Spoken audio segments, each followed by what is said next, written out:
Now we'll come to 141 pounds. Be Julian Fikert, an Iowa native, going down to Oklahoma State, going to take on Nick Dardanes, a twin brother of Chris, who we just saw. Last time in the dual meet, it was Nick Dardanes got a cradle on Fikert, tried to roll him over with a suicide cradle. Fikert came out on top and got the fall, and that was ultimately a match that changed the outcome of that dual meet. Since then, Dardanes has beaten Fikert. But, of course, in a dual meet setting, Coach Jay Robinson and staff would love to have that match back, especially right back here in Minnesota.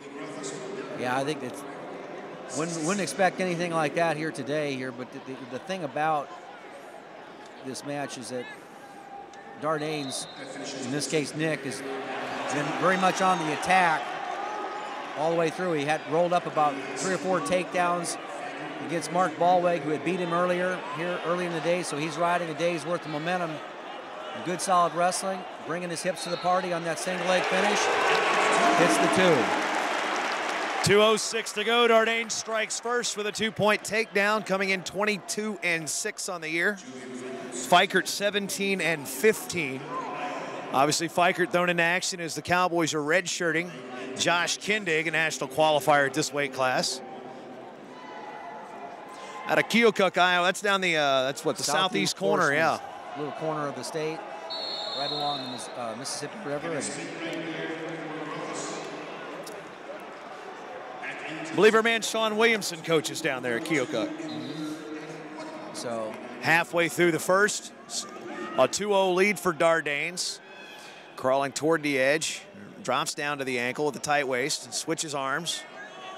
Looking for inside wrist control. Looks like we got some blood we're gonna have to take care of, and Fikert wiping it away, almost looking for a restart. He's going, I got blood. Trying to show our official Mike Haggerty. I think Haggerty's gonna wait for the action to go off the edge, and then we stop it. A lot of blood here today. I mean, it just didn't look like in true bully type of fashion. It looks like black eyes and stuff. Yeah, I mean, this street fight out here this week.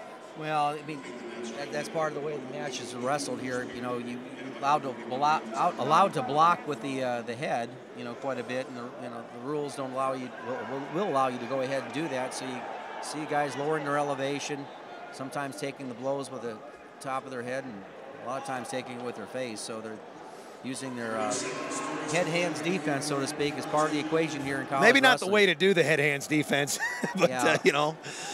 It's I guess it's all part of it, but all in good competition. Dardanes going to kick him out. 1-point escape, so a 2-1 lead. And the way we saw Dardanes wrestle against Mark Ballweg, you might want to think he gets his offense on track, get that momentum to head into the Big Ten tournament. Well, I think that, yeah, everybody's thinking about that with Big Ten tournament, conference tournament for both these schools in a couple weeks, national qualifiers. Of course, the ranking system plays a lot into that. And, that's why it's important for the guys like Fikert to go ahead and, really give a good effort here. And if you can beat a quality ranked opponent like that, nice job. Yeah, took the single leg, lifted the leg, kicked it from out, and extending the lead now to 4-1. Yeah, what makes the difference in that is that he brings, when you lift that leg up, you almost got to treat it like you're cleaning something, which I mean cleaning, I mean talking about the Olympic lift. You pop your hips in, and that makes all the difference in the world. You treat that like an Olympic lift, and bring it up as high as you can up against your chest, and pop your hips in. It puts you in a better position to be able to score. And this is big with short time, end of the period, finishing the period in the top. Good period for Dardanes. 4-1 lead for Nick Dardanes with choice. Looks at official Mike Haggerty, says, I'm going to start the second period in the down position. Minute and 35 seconds of riding time. Along with Jim Gibbons, Jason Bryan here at Williams Arena on campus at the University of Minnesota. Minneapolis, Minnesota for the finals of the NWCA Cliff Keen National Duels. Nice work there. Both the Dardanes, when they decide to go ahead and create hip separation, they got great back pressure. They're coming back, exploding back into their opponent. Then they make the turn. All the difference in the world. So there's the success of that move. 1:35 to go, a 5-1 lead for Nick Dardanes. Again, riding time at 1:26. Now, if you're Fikert wrestling here and you're down by 4 points against a guy that's taken you down twice, what's your strategy? Well, you got to hold position here. You got to stay in the center of the mat. You got to present yourself, and then see what openings. You know, just go out there and wrestle. Just you do this every day in practice. You're wrestling national champions for coaches, and you're wrestling other guys in the room that are ranked high, and teammates that are national champions, and you know, a lot of them that have skills that are different than this, and you just got to go out there and compete. And that's where you saw the critical point in that flurry right there. Fikert went shoelaces flat, head down, and that's a recipe for disaster. You know, you just got to go ahead and compete, just like the 25-pounders that we saw here earlier. How they didn't, nothing was easy. It takes 4, 5, 6, 7, 8 seconds to get a good, you know, spin around on somebody when you're trying to cut the corner. That was too easy. That only took about a second and a half. 7-2 lead after the takedown and the subsequent escape. 23 seconds remaining here in period number 2.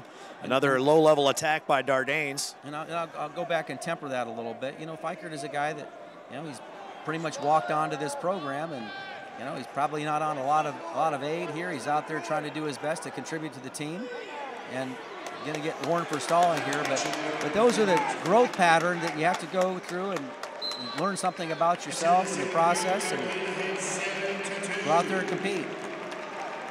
Fikert has choice, looks over at John Smith. John Smith looks at him and says, take down. Yeah. Dardanes looks over at Luke Becker and Brandon Eggum in the corner, says, I'm going to cut him. The third periods are typically a place the Dardanes brothers like to hang out and put some points on the board. Yeah. You know, they like to wrestle a good, solid physical style. There's a nice single leg attempt again. He's done a better job since the last time I saw him about getting to his shot, getting to that corner. Take down another escape now, 9-4, riding time at 1:49. Yeah. And we go out of bounds, get a fresh start. Yeah, and this is a match that he's, you know, heavily favored in. And Jason, you got to be thinking about bonus points at this point. You got the riding time, it's 10-4 score. Takedown and ride out will secure an 8-point advantage.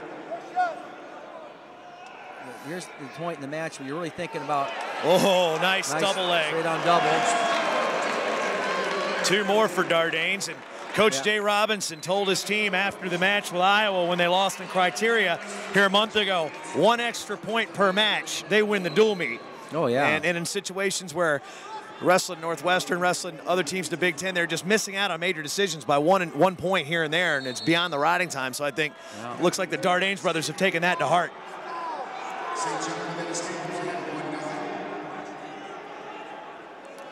Under a minute now, 11-5. Yeah, that's what, one more takedown is what he's really trying to secure.